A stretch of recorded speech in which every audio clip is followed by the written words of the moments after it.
Hello, welcome. Can we all move forward just to fill this space up?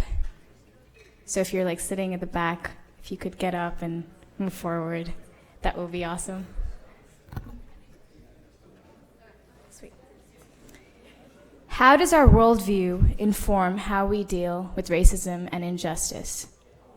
What does religion have to do with anger and forgiveness? Is Christianity helpful or hurtful to racial injustice? My name is Shefali Gladson. I'm a member of the class of 2016, which means that, unfortunately, this is my last year here. But I have the immense privilege of welcoming you to the Veritas Forum at Dartmouth College.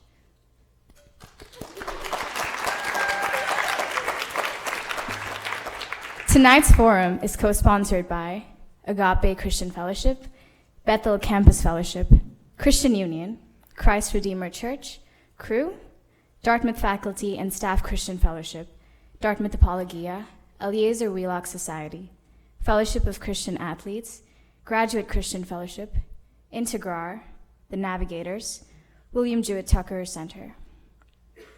Tonight's event is not a debate.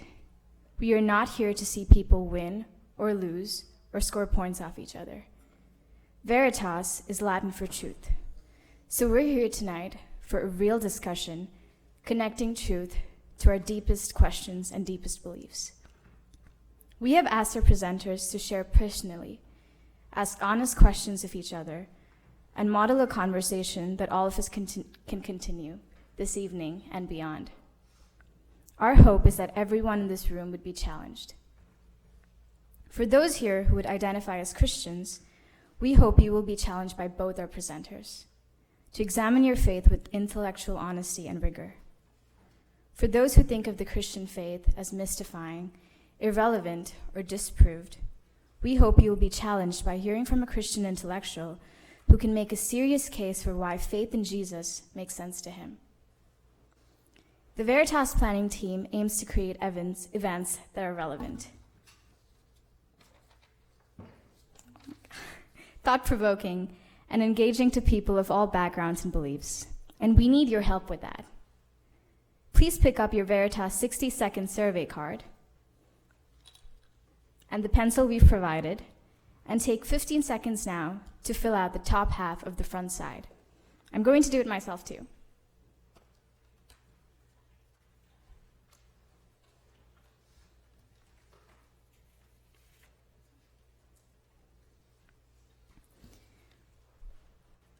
We'll only use your email address to send you a link to an online feedback site where you can share your thoughts in tonight's forum.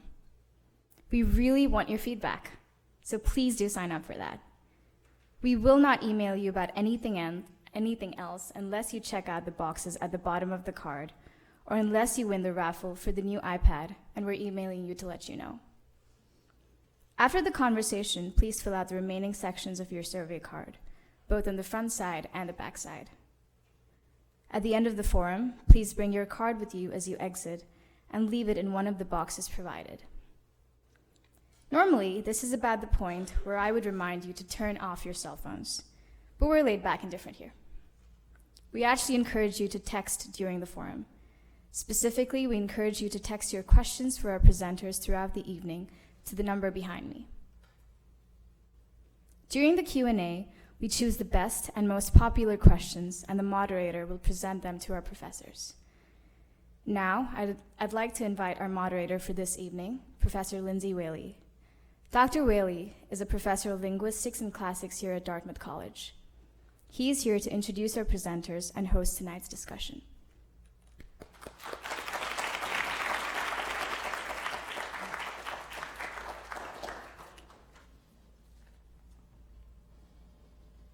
So I'd also like to welcome everybody here tonight. We're in for a real treat. The organizers have done something, I think, quite unusual, but also something that's been quite effective. That we're here speaking about issues of race and racism and identity. And rather than bringing in two individuals who might specialize this or theorize about this, we brought in two scientists, neither of whom would necessarily identify themselves as experts on the issue in an academic sense, but certainly who have a personal investment and interest in the topic. I think that is going to prove to be a very rich way for us to think through some of these issues. The format of the Veritas Forum tonight is going to be very similar to what we did last year. So we're going to have each of our speakers give a short introduction, some comments to get things started. That's going to be followed with some questions that I will ask one or both of them. We may allow that to move into more of a dialogue than just straight question and answer. We'll see how that goes.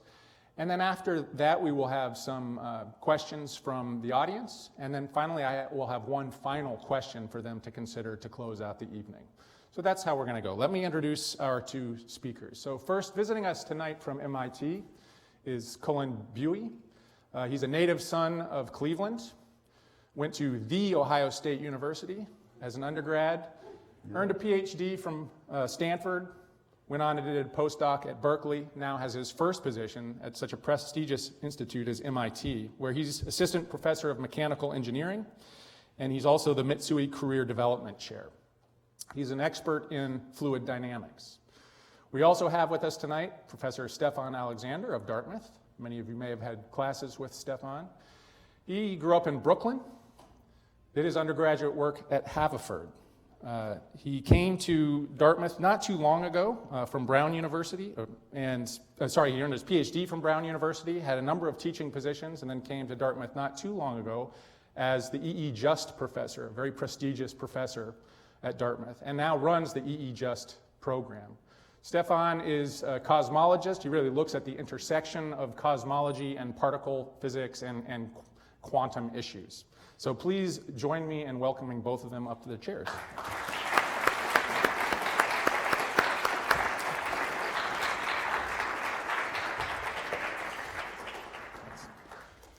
So Cullen, let's start with you. Take some time to just introduce the topic and yourself a little bit. Okay, so I'm a professor, so I'd like to give a little bit of a quiz. Let's start with a quiz. So I'd like everyone who is racist to raise their hand. No one? So okay, we got a few takers. So why aren't you all raising your hands? So here's the thing. We all, in my opinion, we all have an issue with racism. If you're human, you have an issue with race. It doesn't mean there's something wrong with you. It just means you're human. So I'd like to lower the barrier on this concept of racist. Racist is something that's thrown out very in a derogatory way, and I think in some ways it gets in the way of us having a real discussion. So just for tonight, let's assume we all have an issue with race. All of us. That includes me. I'm assuming this for myself. I raised my hand. So let's assume we all have an issue with race. Now, events in the recent past have alerted us to the fact that our society still has some racial challenges. The Charleston church shootings, Trayvon Martin, Michael Brown, Eric Garner. We have a problem and it has deep roots. Now, my father grew up in St. Louis. He used to tell me stories growing up about how his parents told him you had to be home when the street lights came on. Maybe some of your parents had similar rules. But the interesting thing about him and his neighborhood was it wasn't just for convenience, it was for safety. So when he would come to school the next morning, kids that were kind of allowed to run the streets at night, sometimes they would come to school the next day and they'd have a black eye or they'd be kind of bruised and beaten up. And that was from the cops. The cops in his area, if they saw a young African-American male out at night, they assumed you were up to no good and they could rough you up. And there was no Twitter, right? There was no Facebook. There weren't cell phones. The things that happened recently that we've been, all up in arms about, those things happen in his neighborhood all the time. So what does that mean? I was taught from a very young age that when you interact with the police, your life is on the line. From a very young age. And I'd say one of the interesting things about these recent experiences with Michael Brown and Eric Garner is that here I am 30-something years later, and we're still, as African-American men, we interact with the police, and you have to think your life is on the line. And that's kind of sad to me. I would have thought that this amount of time, perhaps we would have gotten past this, but apparently not. Now, when we see these recent events, we want to see justice. Many people get outraged by these things, and you want to see justice.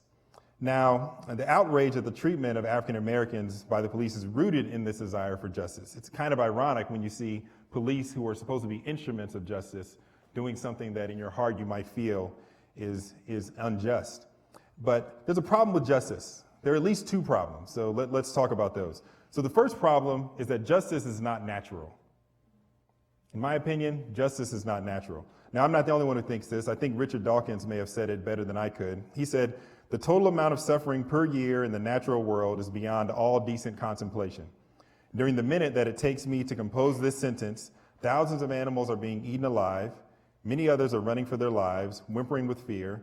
Others are slowly being devoured from within by rasping parasites. Thousands of all kinds are dying of starvation, thirst, and disease. In a universe of electrons and selfish genes, blind physical forces, and genetic replication, some people are going to get hurt, other people are going to get lucky, and you won't find any rhyme or reason in it, nor any justice. The universe that we observe has precisely the properties we should expect if there is, at bottom, no design, no purpose, no evil, no good, nothing but pitiless indifference." Now, this is the stark reality of the universe that Dawkins sees. In this universe, why would you ever even strive for racial justice? Because it doesn't exist.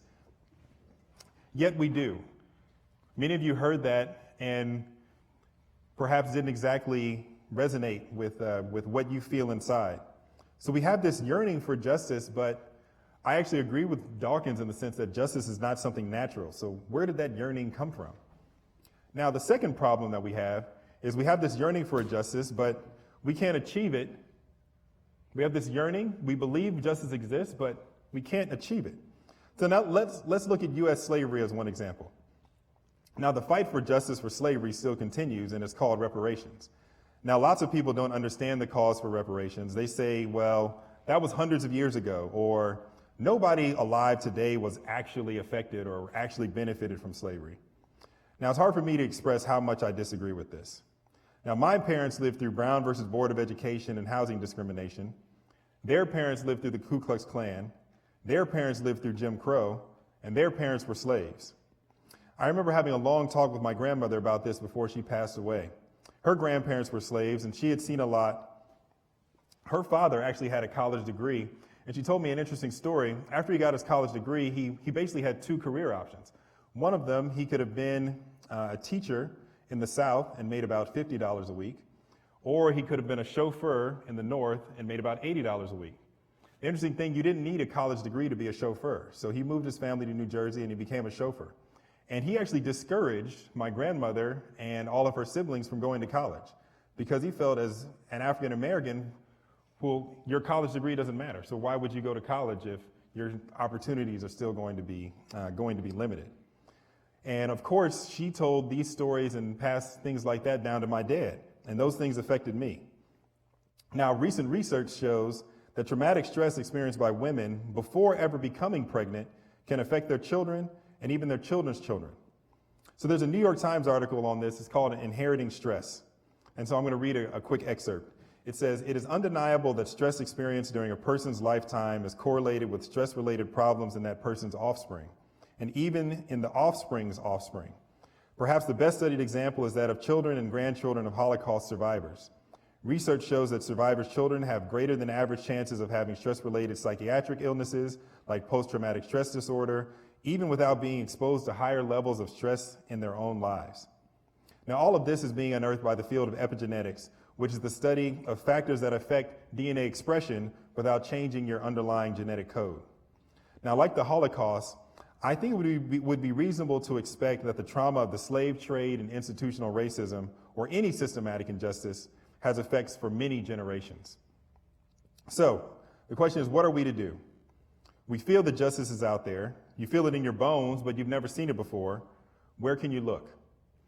I think the solution is that real justice, the justice that you feel inside, comes through love. When we seek inspiration in the struggle for racial justice, many of us look to Martin Luther King Jr.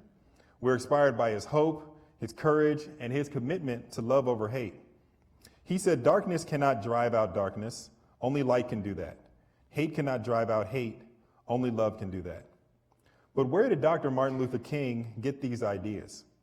It's easy to forget that MLK was profoundly shaped by his Christian faith, a faith oriented around a Savior who experienced injustice and overcame it with love. Martin Luther King also famously said, "I refuse to accept the view that mankind is so tragically bound to the starless midnight of racism and war that the bright daybreak of peace and brotherhood can never become a reality. I believe that unarmed truth and unconditional love will have the final word." But why? He explained it this way: Christianity affirms that at the heart of reality is a heart. At the heart of reality is a heart, a loving Father who works through history for the salvation of his children. Man cannot save himself. Bound by the chains of his own sin and finiteness, man needs a Savior. Have you ever wondered why Christians are so fixated on the cross of Jesus? The execution of a first century Jew may seem irrelevant to the struggles of contemporary racism, but for me, as for Martin Luther King, it gets at the heart of the issue. The cross of Jesus affirms that God is concerned with justice, even more so than we are. The Bible states that the wages of sin, or the payment of sin, is death. Indeed, every act of injustice must be paid for.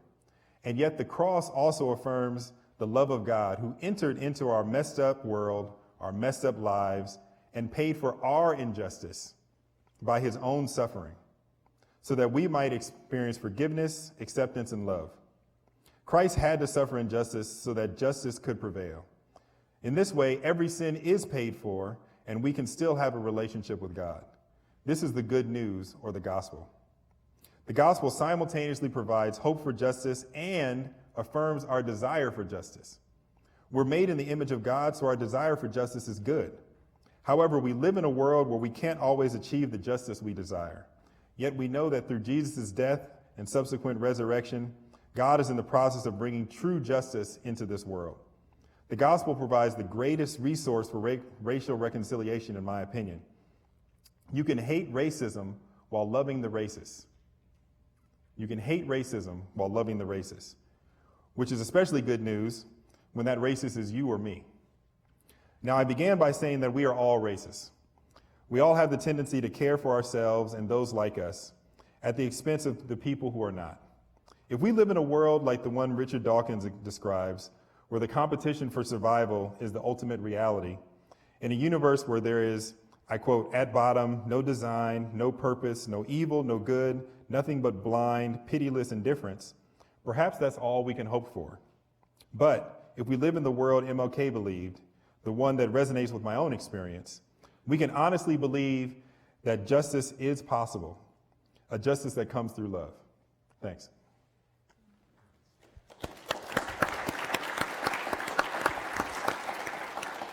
Stefan, now to you. I think pretty much said it all. I'm going to maybe start from it's amazing how much what you just said resonates. So let me just put it on the table. I'm an agnostic. I'm not an atheist. And the reason why I want to put that out there is that I do come from a Christian family, a very, very religious family. My father was a deacon. My grandfather was an evangelist. Family's from Trinidad originally. We immigrated to New York when I was 8 years old. Can I get some water? Thank you. And I had some very difficult questions when I was growing up in the Bronx. I did live in Brooklyn a little bit too, so anybody from Brooklyn know this there. Hip hop was created in the Bronx.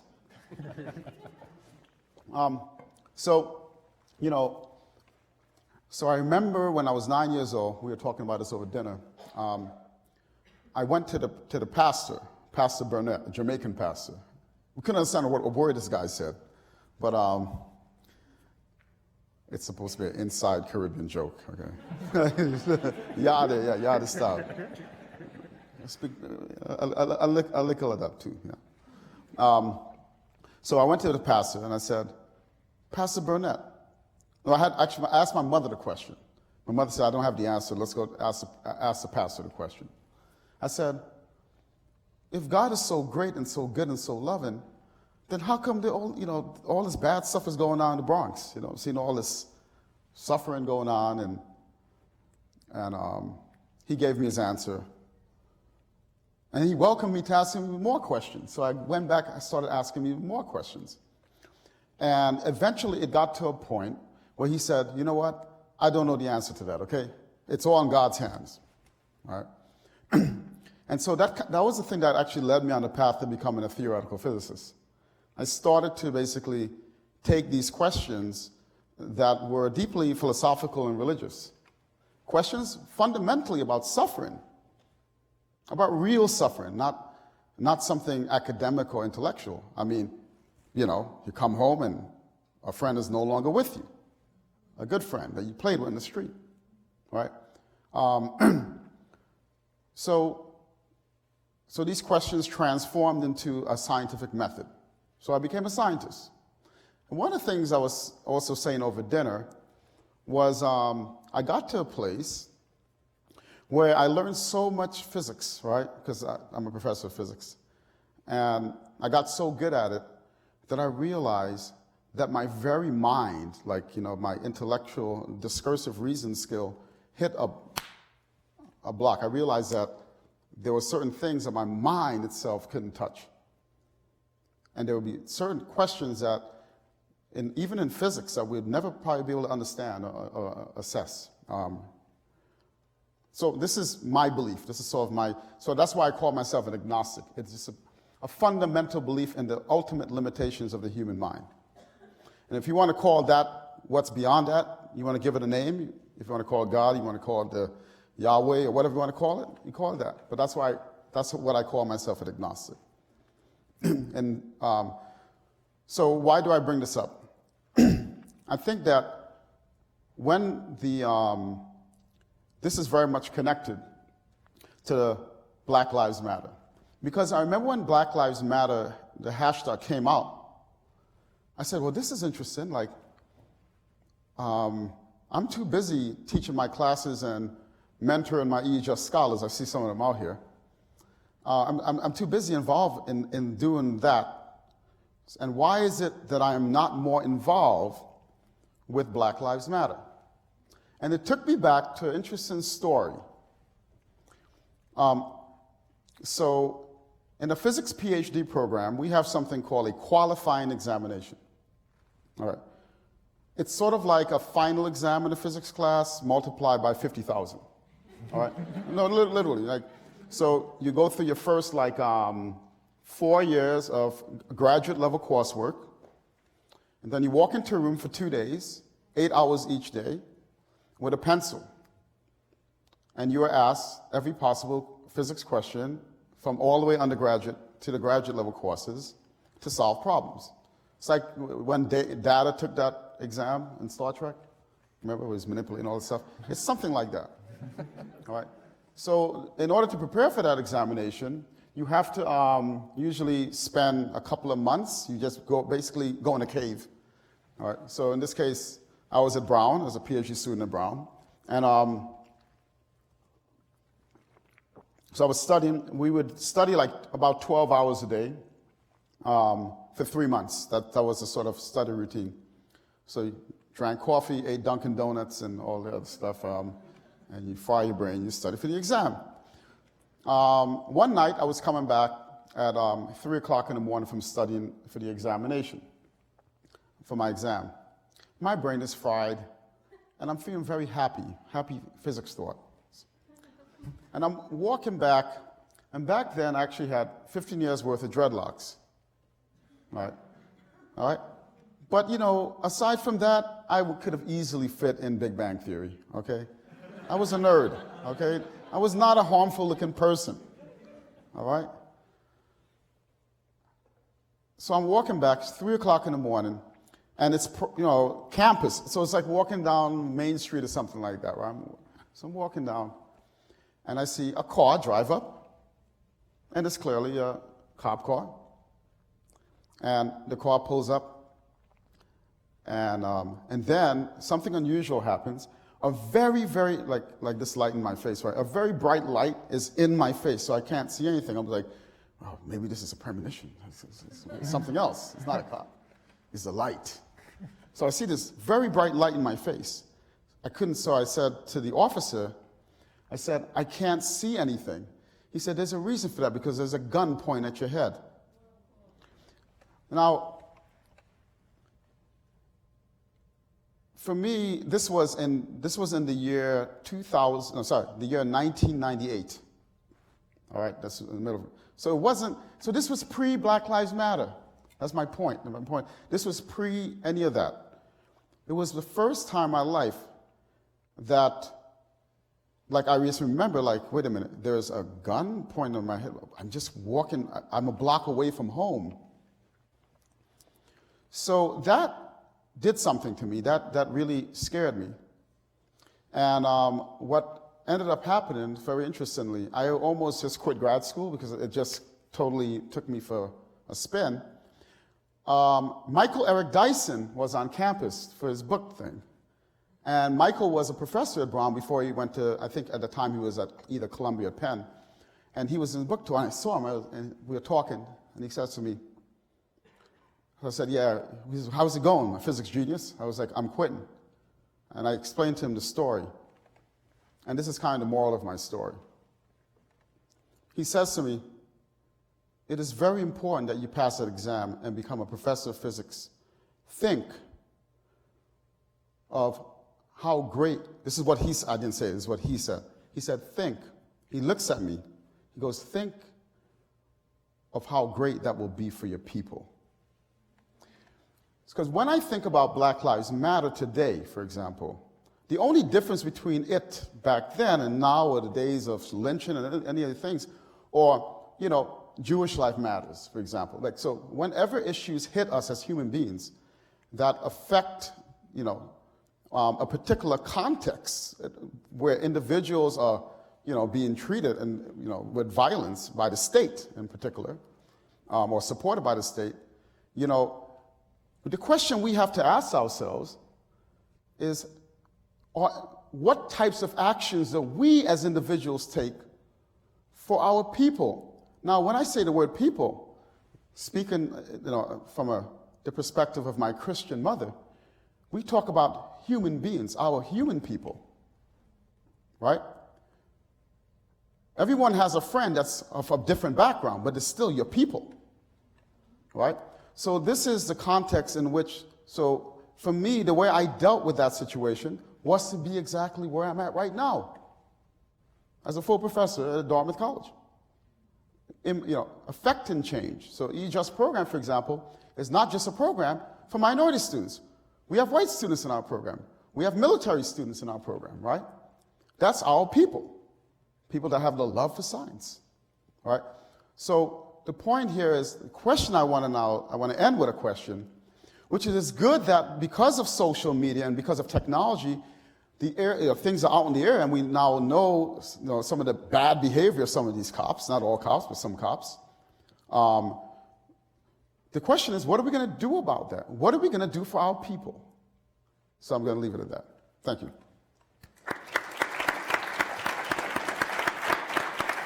So a question for both of you, it's really following up on a direction you were taking us, Stefan, is this, that the fact of the matter is that for decades, even centuries, police have been killing African Americans. And yet something seems different in this year, where there have now been 15 African Americans killed by the police in the last 12 months. In terms of the national discussion, the feel of things. So my question is this, what is it in the wake of deaths of Michael Brown and Eric Garner and Walter Scott and others, what is it about our moment in time that's different and has given rise to Black Lives Matter movement? I mean, how do you explain this? What's going on that it has some visibility, it has some success, it's helping to shape the dialogue in this country? How do you explain that? And what do you think about it personally? So we'll give you a chance to drink a little water. Cullen? Let me go first? Yeah. So in my opinion, so I'll tell us a quick personal story. So recently I've been trying to lose some weight, and it's going okay. It's going fine. I thought it was all muscle. I thought it was all muscle, man. Well, now maybe now it is. But you know, the first step in losing weight is realizing that you're fat. Like you look in the mirror and it's like, I need to lose some weight. You know, when you were gaining the weight, you kind of move by the mirror kind of quickly. You don't want to linger too long. And I think that's what's happened with America. I think Obama gets elected and we start patting ourselves on the back. Oh, we're good. We're post-racial. You think these things were getting thrown out, and to many of us that sounded ridiculous, but I think to a lot of people were really starting to internalize, wow, we live in this great nation. And don't get me wrong, I think that I can't think of anywhere else I want to go. So I'm not leaving the United States. We have some issues, but I'm not going anywhere else. That said, I think we got complacent. And so I think these things took us off guard because we thought we were past this. We were shocked that these things could still happen. We thought we were over it. It's like, you hadn't looked in the mirror, you hadn't stepped on the scale in 3 months, and then you step on the scale and you see a number, and it's like, whoa, where did that number come from? I think that's what's happened with this movement, is that, now mind you, to me, I was shocked that people were shocked. In the sense that, as I spoke about earlier, I don't want to say I don't know how to put this delicately. Like I said, I grew up under the paradigm of when you interact with the police, your life is on the line. That doesn't mean when I interact with the police, I don't trust all of them or I think all police are bad. But that said, this was the paradigm I lived under, or I grew up under. And so when I saw these things, it wasn't shocking to me to see black men getting losing their lives at the hands of the police, because that's kind of, unfortunately only reinforced things that I already believed to some extent. I don't believe all cops are like that at all. So I don't want to give that impression.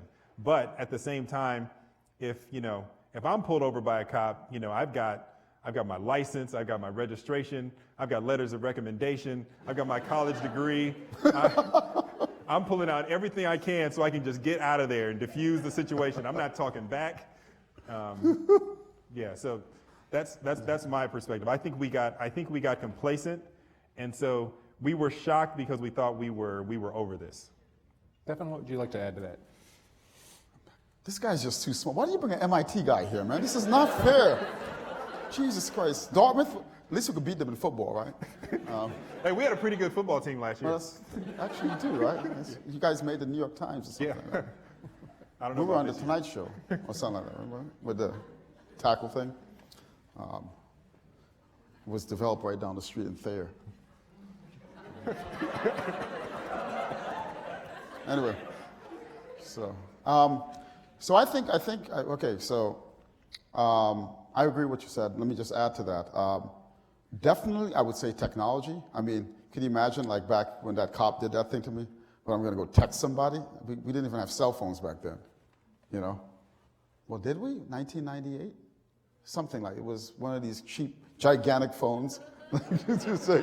Yeah. So that was. So we definitely did not have. I think the whole Twitter, all that stuff, right? Hashtag this, Black Lives Matter. So I think, so the point I want to make is that this issue has always been alive and well. It actually stems from, way back in the days, right? And that, so I have a friend, a colleague, who, his name is Philip Goff. He's a professor of psychology at UCLA, very good friend of mine.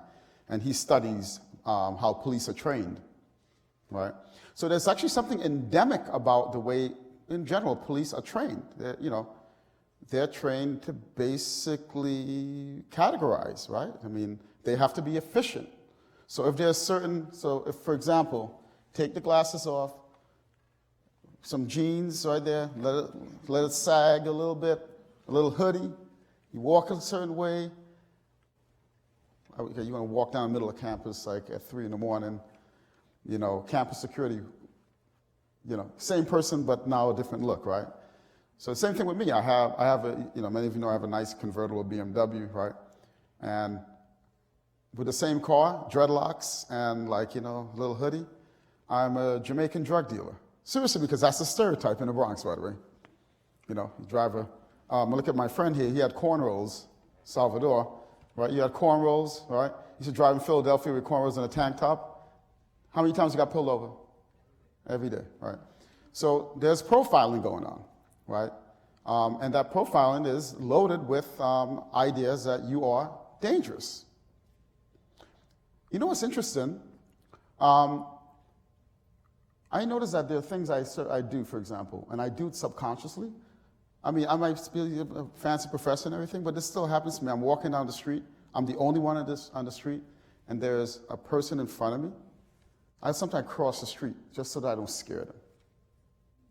All right? I had a colleague who, he's like, you know, a very gentle giant African-American fellow. And he was concerned. He was applying for faculty jobs, and he told me, you think they're going to get scared of that I'm like, you know, really, I'm trying to like tone it down. Like, you're not going to tone it down, but you're like 6'7". So the point is that these issues are there, right? They're alive and well. And my contention is that social media, technology has been, as well as with the fact that we have taken for granted that we're this great nation because we elected Obama and we're post-racial.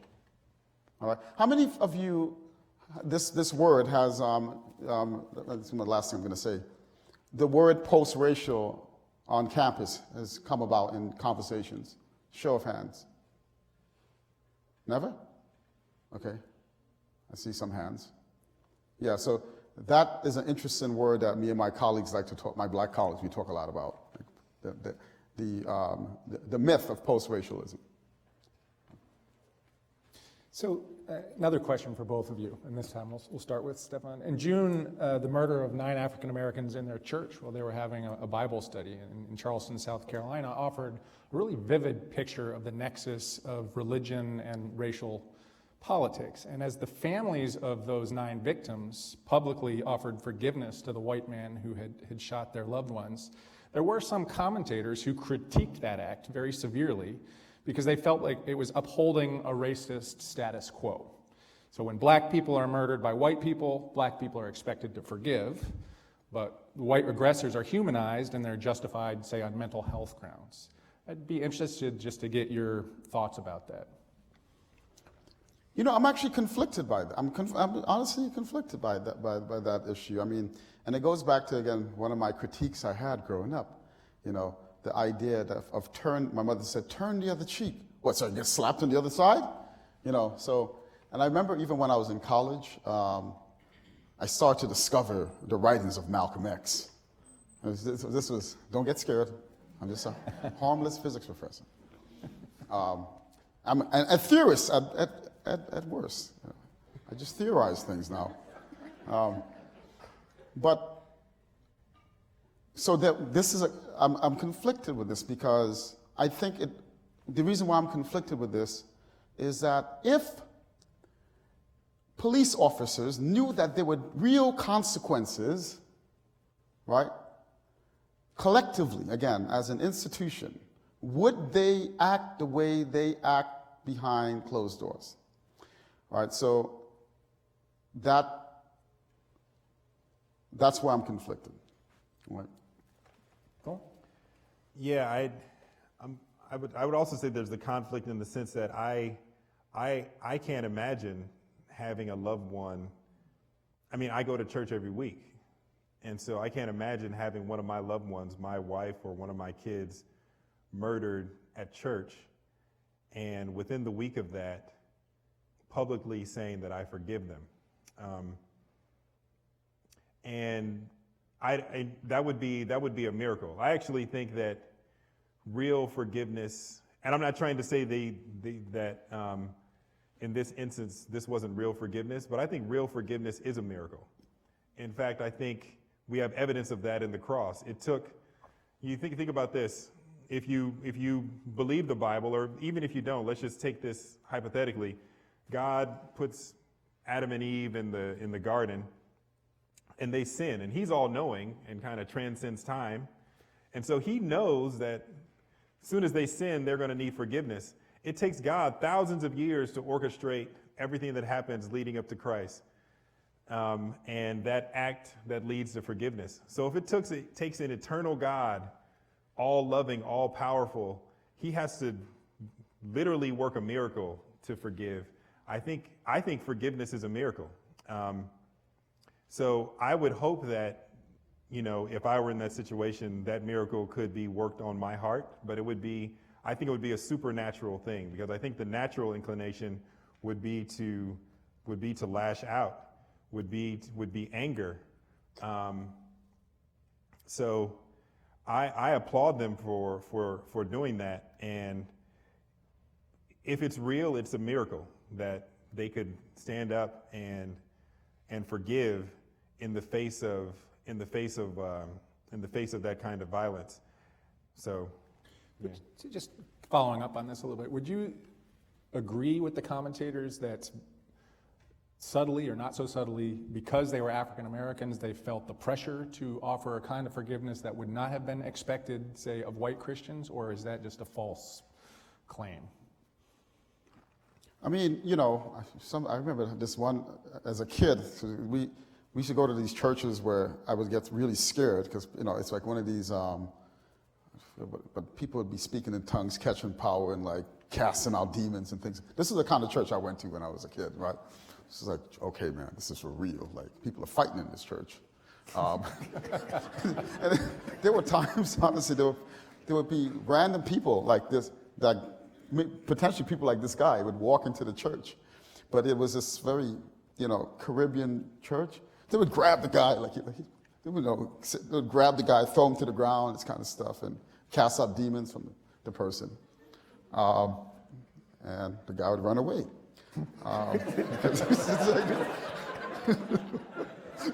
I'm sorry, I'm actually serious. And I lost my train of thought right there because I was no, there was a point. What was the question again? So, just whether there was an implicit expectation on these families that they yes, offer okay, forgiveness. yes, because one of the things I remember this pastor saying, like he would catch the power and he would say, "I'm a vengeful God." Like it wasn't no forgiving. All of a sudden, God became vengeful. I will cast out this and brimstone and fire, and he would speak like this. I'm like, that's what I'm talking about, So yeah, there's forgiveness, but there's also forgiveness that's earned, right? There is a sense in which, if someone does wrong to someone else, in order to forgive, or even begin that process of forgiveness, I need to see, something from the other side here, right? I need to see some action taken. You can't buy my forgiveness, So I think that was the point. So the point was that, and also that, well, wait a minute, like Sodom and Gomorrah, we're just going to cast out some brimstone and fire, So maybe, yeah. Yeah, maybe just a little. I guess I feel as if it's hard to know. I can't. I do think that there's a bit of historical. People are accepting of the fact that many blacks or African Americans have faith, and they might be marginally, whether they are a person of faith or not, kind of familiar with some of the tenets of Christianity. Mainly, everyone will throw, aren't you supposed to love? Aren't you supposed to forgive? And so that could have been an implicit pressure. But I think in that particular, that was actually kind of rare, because I think in many of the other instances, the families came out and they were angry. I guess maybe this one, it did happen in a church. So that kind of steps up the level of religious undertones, because it happened in a church. It's hard for me to know. I don't know if the family would have felt like some societal pressure, because it wasn't that long after this had happened. So, I'm just going to say one quick thing about this too. So there has been a history with African Americans So I might be born in Trinidad. I identify as an African American. I grew up in this country. So there's been a history where, 500 years of bad stuff has been happening. It still happens. I mean, as we speak about whatever million, black men are in the criminal justice system, and a lot of that for nonviolent crime, selling weed, something like that, right? And then you get out and you're tarnished for life. You can't get a job. And so one of the things that's interesting, and I often talk to my close Jewish friends about this issue, which is, there's this idea of never again, right? And that steps are taken collectively, institutionally, where you do your very best to ensure that bad things like that never happen again. So one of the issues I actually take with my own community is this propensity to too quickly forgive, all right? Which is, and instead saying, okay, how do we come together as a community, both as a community of black people and also as a community of like-minded people who support, to figure out institutions and figure out things, pragmatic things that we can do to ensure that this doesn't happen again or as much, okay? That there's actually progress, and there has been progress. But certainly this issue of being fearful of your life when a cop pulls you over has not been much progress. The issue of, what we call the new Jim Crow, all right? That in a lot of ways, Jim Crow has just changed faces. Now it's what we call the criminal justice system, right? Hasn't changed much. So there is this issue, I think, of an issue that, and I'm happy to discuss offline, it's kind of involved for me, which has to do with, how do we borrow certain behavioral patterns from other groups of people who ensure that never is not going to happen again, or to minimize it. I'm not saying that those other groups have it all figured out either. These forces are always going to be at work. So the forgiveness thing is something I really truly am conflicted with. I mean, I do believe in forgiveness, don't get me wrong, but it's a little bit more complicated than simply forgiving. Thanks. Let's shift directions a little bit. A question to you, Cullen. So African Americans are most likely of any ethnic group in this country to identify as Christians, but they're also among the least well represented in STEM fields in the academy. One conjecture about the reason for this is it might have something to do with the publicity that the new atheist movement has received, and a growing sense that faith and science are at odds. Be interested to get your perspective on that. Is that part of the issue of underrepresentation of African Americans in the STEM fields? And if yes, are there other factors that might be equally or more important? Just be valuable to hear your insights on this. Yeah, I think it could contribute, but probably to a small degree. I think it's small relative to educational and income and other inequalities that I think dwarf the faith issue, but I think it doesn't help, right? I think in some ways because of the, I can't remember the exact word you mentioned, but kind of the atheist, pro-science, scientism maybe kind of sentiment. In some churches, I'm not going to say all churches, but in some churches there's almost a fear of science. And there's a bit of, can you be, I've gotten this question explicitly, how can you be an engineer at a place like MIT and believe in Christianity? That doesn't seem like those two things can go together. And if that's implicit in, someone's faith or in someone's, faith background, then when they're presented with career options, they might question like, well, should I be a chemist? If I become a biologist, will I still be able to go to my church, or will I be as accepted, or should I take a safer route where it's less conflicting? And then there's also, it's within sometimes, not all fields, within some fields, there's, you kind of want to be maybe around more like-minded people. And, in some science backgrounds and engineering backgrounds, sometimes it can be hard to find other people of faith. That can be a harder road to go. But that said, I do think that issue is, I don't think that's the main reason for underrepresentation in STEM, because I also feel at the same time, while African Americans might be more likely to identify as Christian, just kind of, this isn't scientific, but just empirically, I feel like fewer and fewer are overall, embracing Christianity. Meaning, I think the numbers of African American Christians are probably remaining flat or maybe even going down. Like, I just think qualitatively of my friends, and not a lot of them, necessarily take their kids to church and things like that. And so I think the church is, in a bit of a transition, certainly the black church, but the overall church. And I think it could contribute, but it's probably not the biggest reason. Anything you want to add to that, Stefan?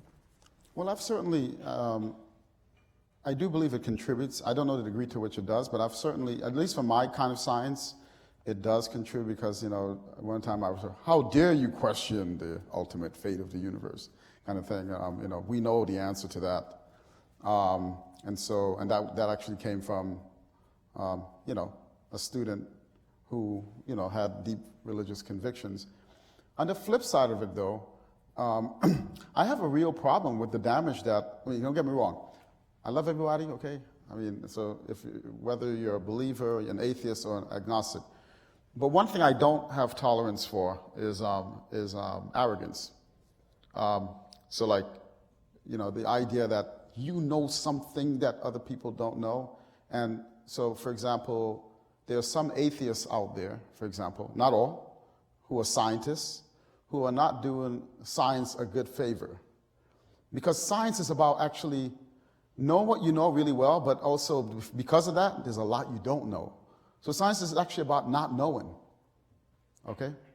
A big part of science is about not knowing, otherwise there's no work for us to do. Right? So when you have people coming, saying, the universe from nothing, and saying that this is the point of atheism, it's like, I'm sorry, you know nothing. How's that? And that I don't think that does science a service. You all know that some of the most religiously convicted people are some of the greatest scientists: Kepler, Newton, Albert Einstein, right? So I just want to add that piece to it.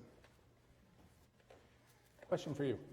So in August, Hillary Clinton met with 5 activists from Black Lives Matters. And in that discussion, discussing racism, she said, quote, "I don't believe you change hearts. I believe you change laws. You change allocation of resources. You change the way systems operate." Where would you agree and disagree with her? Okay, I agree and disagree with her. So first of all, I agree in that, yes, we need to change institutions. So the criminal justice system. So one of the things I did some research. I looked into the Black Lives Matter stuff, and one of the things I was looking for is, okay, what are your specific recommendations? All right, and it seems like what's going on now is just a movement to energize people and get people on board with these issues. But in terms of so one of the questions I had was, well, since Hillary Clinton is saying that, what she should have said maybe, but she was caught in the act, I guess, but is to actually spell out some specific things that if she would become president, and this actually would apply to any candidate, okay, to just spell out, 1 or 2 specific ways you will fix a intrinsically violent and murderous criminal justice system that actually isn't just going after, black people, but going after poor people, right? So that would be one thing. But the other thing, I do believe that you have to change hearts, right? And so I think it's both. It's not one or the other. Anything you'd like to add to that? Not much. I agree that I think you need to change hearts primarily. Mm-hmm. I feel like if you change the hearts without changing the policy, if I had to pick one, policy or hearts, I would pick the hearts, because when the heart is right, I think the spirit of the policy can be enacted a little bit better. I don't know that it's policy first. People don't like being forced to do things. I mean, you think growing up, your mom was nagging you, clean up your room. Like, did you really like that? You might have done it, but then as soon as you got here to Dartmouth, your room was a mess. So if your mom, had rather, I'm not talking about your mom, but the hypothetical, don't say, Professor Buie came talking about my mama. But if rather your heart were changed to have a love of order and cleanliness, then you wouldn't have to be told, right? You wouldn't need the policy. You wouldn't need your mom to say it, right? You would come and just do it. Similarly, rather than working primarily on the policy and getting people, trying to force people, I just don't think it works. I mean, people do, particularly in our individualistic society, people do what they want, and so if you get their heart in order, you want them to, then they want it, and then they're gonna find a way to make it happen. To quickly add to that too, I was just thinking, I lived in England for a couple of years as doing my first postdoc, 3 years. And that was interesting because actually there are black people in England, right? It was like, London in particular is a very, very diverse place. And so, and you had all, it's a large city, millions of people, a lot of the same similar ills that large cities in America have. But guess what? The cops didn't have guns. So you would think, man, people are wilding out there. It's like crazy. The cops can't control anybody. Well, not really. What that situation did, it modulated how cops, who they chose to go after. If they're gonna, they did have the batons, the thing. Oh, very funny, cool story. So if the tube system there, you have to put a card in, but to exit, you have to use a card. Well, I lost my card once, and they arrest you, actually. If you get arrested, actually, if you try to jump the turnstile, right? So it's like midnight, the train system's end. I'm in Piccadilly Circus, I put the card in. No, I forgot the card, so I just hopped over, and a whistle blows. The guy with a hat comes with his, I said, okay, here's the deal, officer, I'll buy you a pint. He said, let's go get a pint. You see, that's what happens when cops don't have guns. You know what I'm saying? So that's the thing, interesting. I'm not saying that now there's special forces within the police when something really goes bad, they have guns, right? But I think that that's an interesting thing. I don't think that could be, that's a realistic thing in this country unless we deal with the other issue, which is who gets to have guns in this country, right? So that's a whole different loaded issue. But that's something I experienced in Europe, right, where you don't see much of this issue going on. That's an interesting story because the thing that came to mind is that, like, trying to look at it from 30,000 feet, you viewed that police officer as part of the community, someone you could go have a pint with. And clearly, the most he could have done was cloud me over the head with a thing, right? Yeah. Yeah, so it's like, okay, I can deal with that. But I think I really like the principle in the sense that you viewed him that way and he viewed you that way. So it's changed the whole nature of the interaction. Because one of the things that's happened, this was, for example, Ferguson, right? One of the things Ferguson became famous for is people were talking about the demographics of the police and where they came from and highlighting the fact that they didn't appear to be members of the community. And it's the other kind of effect. Exactly. The other. Us versus you, whereas, as you were saying earlier, if we're all just people, we're all just people. So, you're just a person. You sometimes forget your card at the tube, but you're just a person who likes to drink. Let's go get a drink. This doesn't have to be a thing. Right. But when, unfortunately, under the paradigm sometimes we have in the U.S., if I am a citizen and that is the authoritative person, the police, then it just changes the whole nature of the interaction. I would never think of asking a police officer I'd never met before, let's go have a drink, or let's go do anything except, just let me go. But, great. I'm going to turn to questions that have been coming in from all of you, and please continue to text in your questions, and they're sending them to me here on my iPad. So the first question is to you, Stefan. You said that before there's forgiveness, you need to see something from the other side. What would you say if you never see something from the other side? Do you just stay angry? What's the resolution at that point? Good question. Then I pray for their souls. No, I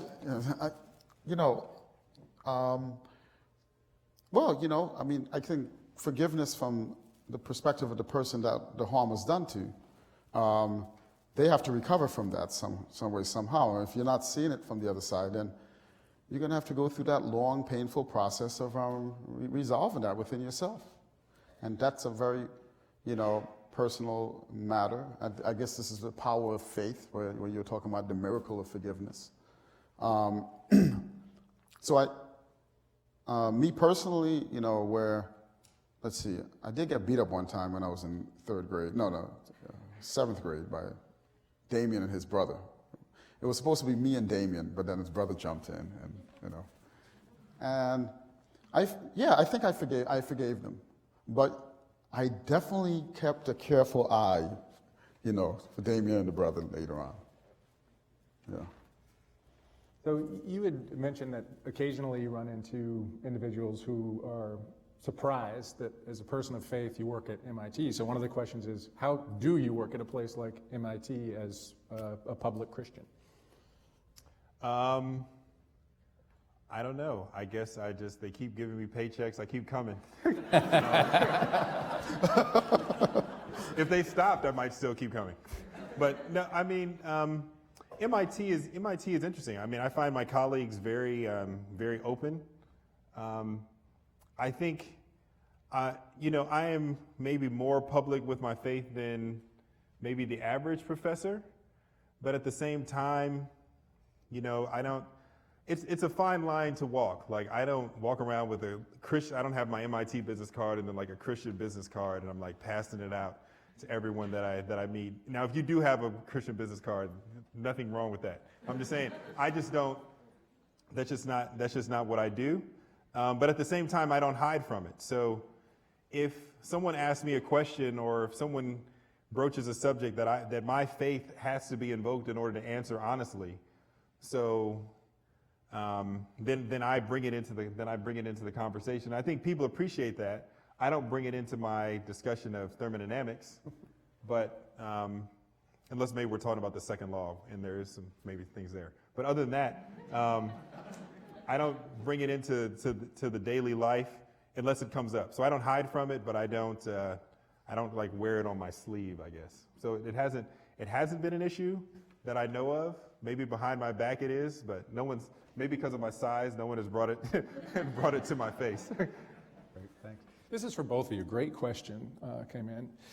And that our conversation has primarily been about race. And this is a question about class. And the questioner says, both of you have managed secure positions at highly prestigious and privileged institutions.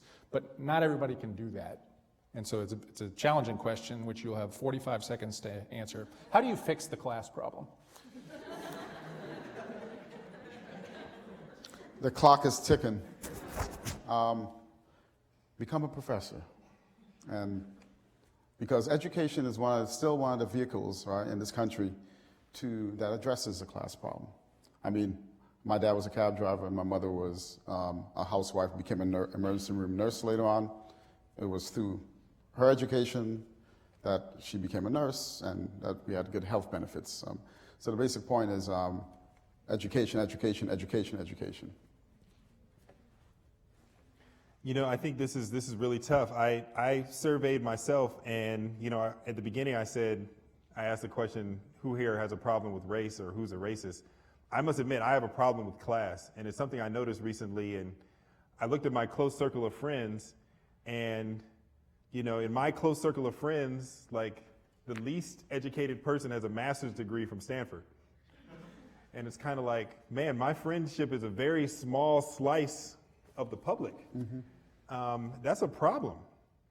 Mm-hmm. I'm not really sure what to do. So, my wife and I have talked about this. So one of the things we do is our son goes to public school so that he will have friends that span a broader spectrum of, socioeconomics in the Boston area. That's not anything against private schools, but we just felt like we have to do something. And so right now I live on campus at MIT, but at some point we might, look for a place of our own, and it's going to be a decision in where we live, because with our income, we could live in a, more exclusive neighborhood with quote unquote better statistically or numerical schools, but then what does that do for this class issue? I think the answer is mingling. Like, you have to have people in your close circle. I think it helps to have people in your close circle. If the only concept you have of people of other classes is what you see on TV, I think that's problematic. And when I say you, I'm talking about me. I'm talking about myself here. So what I'm trying to do is, and there's a lot of work to do, is rub shoulders with more people that I wouldn't kind of go out of my way. But it's a work in progress. So, another tough question for both of you is that we talked a little bit about the role of Christianity in the civil rights movement, specifically with Martin Luther King. One could arguably say that it's played an important role in race relations, for better or for worse, in this country. So while there's been benefits, you can point to just as many instances where, in the name of Christianity, segregation was supported, or whatever it may be. So now, as we're thinking about Black Lives Matter, what role do you think Christianity has in that movement, and what role should it have, given this arguably checkered past of faith and race in this country? So whoever wants to go first. You go first. Okay. I can. So I think that's definitely true. People have used the Bible to condone slavery, to condone many things, many atrocities. And at the same time, people have used the Bible for tremendous good in the world. So one perspective I have is that I think sometimes people see these examples of Christians behaving badly, we might say, and say, see, look at those Christians doing bad things. We shouldn't believe what they believe. But to use an analogy, I think that's akin to if someone is using mathematics improperly, we don't then go to their math book and say, see, their math book was wrong, right? They were using it improperly. I think you go back to the original text and see what the text says. And I think similarly with Christianity, rather than judging Christianity always by Christians who the book says are going to be messed up people. If you read the book, it says, all throughout history, it shows people doing messed up stuff.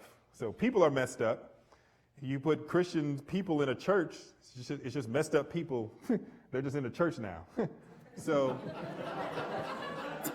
I think sometimes, now we should be held to a higher standard, but I don't necessarily think that you can always judge the faith by the people. You have to look at the faith on its own, and because people are going to do messed up stuff. People have done messed up stuff in the name of God, in the name of atheism, in the name of science, in the name of everything. We are expert at messing stuff up. So I guess back to your original question though. I feel like Christianity should be at the forefront. Here you have this faith that the core tenet is that all of us are messed up. It doesn't matter our race, all of us. And so that should be a tremendous tool for advancing race relations. Now, unfortunately, I don't think that it is, and I think that's the fault of Christians broadly. I think, a lot of people say the most segregated day of the week is Sunday. And it's because even though Christianity is this tremendous tool for racial reconciliation, people still revert to their cultural kind of preferences for faith. And I feel like the church could do better than that. So I feel like it has a role to play. I feel like it could play a prominent role. And I feel like we're kind of falling short at the moment. So maybe that's kind of a critique. I'm going to stop there because, It's interesting because since I'm not really, just to play on that, I actually think that there's a lot that can be done, because if you think of some of the most powerful voices in this country, or actually, again, I know that the Christian faith is a very diversified, situation, But if you want to group it all into Christian, right? I mean, I think some of the most powerful and influential voices in this country are Christian voices.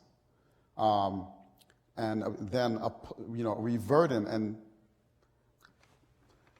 my mother, there was a time my mother was highly, that's too personal, but there was a time my mother held certain views that she thought was ungodly. But I actually went for my own interest and actually reread the entire New Testament just because I wanted to be able to have a discussion with her. And then I quoted a quote from Christ. And this was years ago. I don't remember exactly the quote, but something about judge lest ye be judged, or something like that, something of that nature, right? And it was about judgment, about that who are we to judge others? Like, there's somebody else that's going to cast judgment on you. And when I said this to my mother, because of her conviction, because she was so deeply Christian, she sat and she thought about it, and she was like, "You're right." So years of holding a certain view that she thought was sinful, she had an opportunity to kind of think about that. And so I think along certain lines, it's work in progress, right? And as you said, it's good that that you exhibited that level of critique to say we could do better, because we know that there are certain political affiliations that have very strong Christian tendencies with a particular interpretation. Let's say, remember the story of Ham? I remember that. Right, that's a good example, right? The story of Ham, how that story was used to justify slavery, right? But of course, a better treatment and reinterpretation of that, people saw the light, and then all men are created equal, and women. Here's another question for both of you. Within recent discussions, Black Lives Matter movements, the word anger is often thrown out there. Often critically, not always critically, but that word seems to get associated a lot with Black Lives Matter. So the question is, when you take a view of the discussion, of the temperature, how would you describe the anger? Does it exist, and of what nature is it, and is it appropriate? I'll go first on this, because if that's okay with you. You might make me angry. No, I'm just like, go ahead. Like, he was giving me that look. He was just like,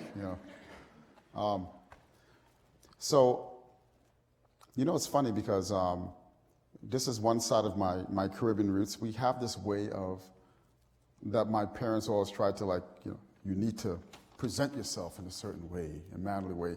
And notice, and I'm not that way. I kind of rebelled against that.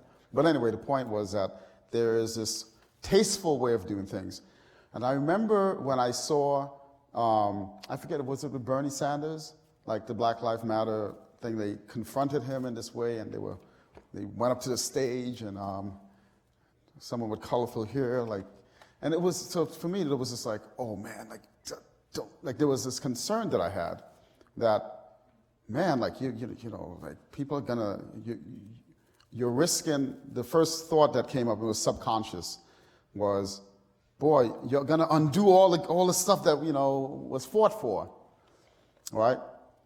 And of course, then I started looking deeper into it, and I realized it was actually a strategic tactic, right? It was a strategic tactic to basically rouse things up so that those people could actually be on CNN, wearing suits and ties, talking very calmly. So it seems that particular thing there, which seems to play into other people's interpretations, who may be on the fence with the Black Lives Matter issue, to see that type of behavior, to think, oh man, they have no manners, they're just so angry, and then I don't really care about this issue now. So it's not something that I think is quite resolved in terms of it's being effective in terms of getting people in certain audiences, But in terms of the public perception of those of us who are on the fence about it, it's questionable as to how that's going to transform itself into, oh, this is actually, a tactic and I'm on board, if you understand what I'm saying. Yeah, the anger is interesting because there's the stereotype of the angry black man, And I was thinking about this recently, and I think about my wife and I were kind of taking count, and in our kind of dad's generation, there are maybe, I think we've lost 4 uncles. So these are men who died all before 65. Of various reasons in various places, both of our families, some health, some bad choices, but it's like, man, black men don't seem to live very long. And then you see, the guy in South Carolina, I can't remember his name, but he was being chased by the cop and he was running away and he shoots him in the back. And you see these things on video. You talked about walking down the street, and you would sometimes cross the street. In certain areas of Boston, when my wife and I first moved there, I remember walking down the street and I noticed it seemed like people would cross the street, like as I was walking towards them. And the only time I really figured it out is I turned around and the person crossed back. So they literally went out of their way. And here I'm thinking, like, I'm working at MIT, like, you should be robbing me. Hey, by the way, that rhymed. You're such a natural rapper, man. But the thing I started thinking about is, so there's a stereotype of the angry black man. How could you not be angry? I think it's sometimes a miracle that you're not angry. And sometimes, so when there's this outrage at the anger, I feel like at times I feel it's a lack of empathy. Because if you were to enter in and I have, for all intents and purposes, my life is tremendous.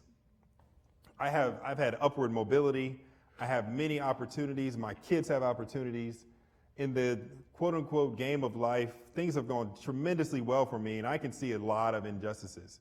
Another story. I pull in front of I'm an associate housemaster at one of the dorms at MIT, so I live in one of the dorms. And funny story, I pull up to the front of the dorm, which is where my parking spot is, and these young women start walking towards the car. Like, it's like 4 of them. I'm like, what are they doing? And so I don't pay them any attention. I pull into my spot, and eventually they back away. And then another SUV pulls up, and they get in. I think they thought I was their Uber. I think they had misinterpreted Uber Black. And this is at MIT where I work and live. I literally live in the dorm. And it's like, if you internalize all those little micro things that happen, and then if you were, and this is, like I said, I am in a great position. If you were below the poverty line, living in certain areas of this country, it's amazing for me to imagine someone not being angry. And so when there's this outrage, like, why are they so mad? Like, do you know anything about their lives or their conditions? Before you judge them being angry, do you know anything about it? And so I don't necessarily condone the anger. I don't think that the anger necessarily will get the point across or get things done, but I certainly understand it. And actually, to add to that, after thinking about it, I realized they're courageous, because it's one thing to be angry and then just like, whatever, not do anything about it. But the fact that, people are just saying, okay, we're going to have to go and embarrass ourselves, put ourselves in front of other people and act, risk being perceived as acting a certain way and acting out angry, but they're being courageous. Because think about other groups of people in the past, that did similar things. Where would we be, right? There are many great questions left here, but we only have time for one. And so the one that I want to ask both of you is this. The fact that there are large institutional systemic problems around race and class issues is undeniable. But for the individuals here, particularly the college students sitting here, what can they do individually at this point in their life to start enacting the kind of change that they hope to see, recognizing that they're probably not going to be able to change the system in all institutions overnight. So what can they do on a very practical level? What advice would you have for them? I think one pragmatic advice is just something that I didn't even realize when I was an undergraduate. And I said I was, it was very different times when I was an undergraduate. I was an undergraduate at Haverford College, the first Quaker college in America that supported the Underground Railroad.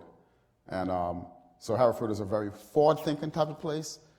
And as a result, during that time, that was sort of like the resurgence of like the pseudo-Black Power movement. We used to wear African medallions and red mouth. It was kind of cool. We even had white guys who were like, wearing African medallions. It was cool. It was a hip thing to do. Listen to De La Soul and Jungle Brothers and, Public Enemy, things like that. That was my days, the 80s, right? But the thing that I realized, and I didn't realize this was happening until years later, like 25 years later, was the friends that I made that were from different backgrounds.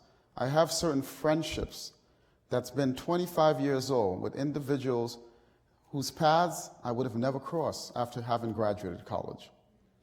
They're going to be, because of social pressure, the America that you will inherit once you graduate, you'll find that, this kind of diversity that you have in your social environment is not going to be readily available anymore. I have white friends who are like, Steph, they call me, my nickname is Steph. Students can't call me Steph until you graduate, yeah. But he said, now, like, I can't find one black person in my job, what have you. So I'm so thankful. I'm like, okay, that's nice. Just don't get too sensitive there. But the point is that these are very close friends, and I was the best man in one guy's wedding. I had to wear a yarmulke at his wedding, with dreadlocks. It was very hard wearing it. But the point is, it's those friendships, right? That's how these bonds are built. That's the American fabric, really.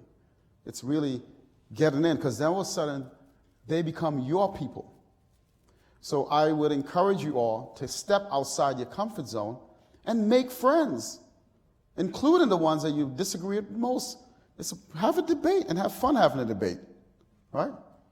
Yeah, and get personal about it. That's all good. So I would encourage you to do that. Make friends. Cullen? Yeah, I was going to say pretty much the same thing. I was going to say I think that's right. I think that's right on. I think to use an analogy, like I mentioned earlier, I've been trying to, get fit. And if any of you guys know anything about lifting weights, how do you get stronger? You have to push yourself. You got to sweat. You got to work hard. You're not going to just naturally just lay in the bed and just get stronger. Similarly, these issues just aren't going to naturally get better. I've been trying that for so long. Yeah. If you could do it, you'd make a lot of money. They're a pill or something. But if these issues start with you, I don't know if this is a phrase. I'm going to try to coin a phrase. So nowadays, people always talk about, oh, you guys are going to change the world. You guys are Dartmouth undergrads. You're going to change the world. You guys probably heard that in your opening convocation or something. That's a big task, changing the world.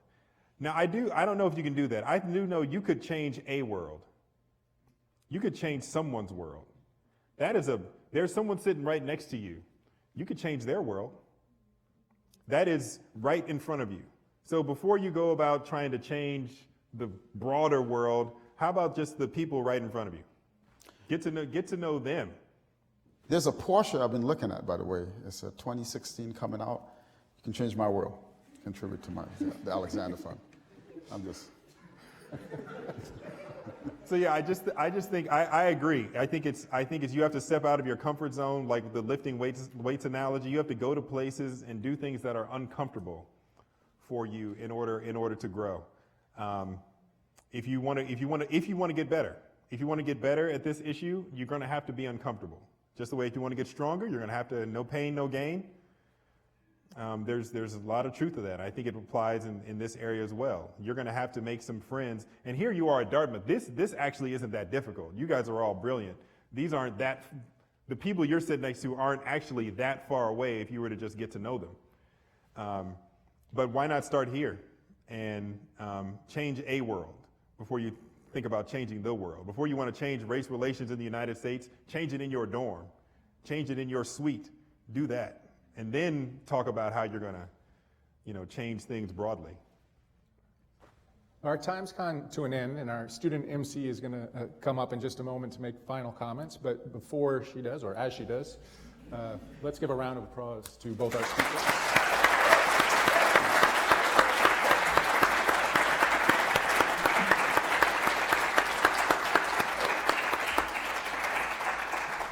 Thank you. I hope all of you had an enjoyable and thought-provoking evening. Thank you to everyone for coming and listening. Before you leave, I have a few short announcements. Very short, I promise. But while I do that, please take a moment now to fill out the rest of your survey cards. The ushers will collect them at the doors. First, I'd like to invite everyone to the reception in the ground floor of Fahey Hall to continue the conversation. We will have free food. If you want to speak to the professors, I'm sure they'll be happy to stick around for a little and answer some questions you may not have had a chance to ask tonight. Secondly, if you enjoyed tonight and would like to be involved in planning these kinds of events, please check the appropriate box in the card and we will contact you. The Veritas Forum is a national organization and hosts events like this all over the US. Particularly in the Northeast, we have upcoming forums at Yale, Harvard Medical School, MIT, Wellesley, Tufts, Brandeis, Williams, and more. Finally, let's give all our presenters and our moderator another round of applause.